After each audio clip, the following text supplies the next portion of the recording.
عاشق کا غرور۔ ایک عاشق اپنے محبوب کی ایک جھلک دیکھنے کی غرض سے اس کے دروازے پر پہنچا۔ دستک دی تو اندر سے آواز آئی، کون ہے؟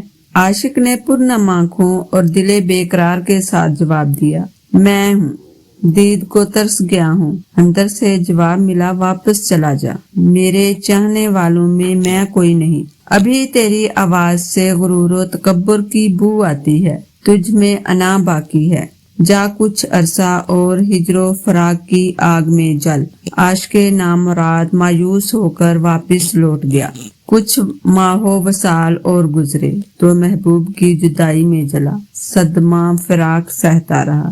جب پھر محبوب کے دروازے پر سودائی اور دیوانہ بنا حاضر ہوا تو محبوب نے اس بار پھر پچھلا سوال دہرایا، دروازے پر کون ہے؟ عاشق نے عجز و انکساری اور ادب سے جواب دیا، میری جان، دروازے پر بھی تو ہی ہے۔ محبوب نے یہ الفاظ سنتے ہی کہا، اب تیری انا ختم ہو گئی ہے۔ جب میں اور تو کا جھگڑا ہی ختم ہوا تو پھر دوری کیسی؟ آ جاؤ، اجازت ہے۔ اس حکایت سے ہمیں یہ سبق ملتا ہے کہ نفی ذات کے بغیر منزل نہیں ملتی۔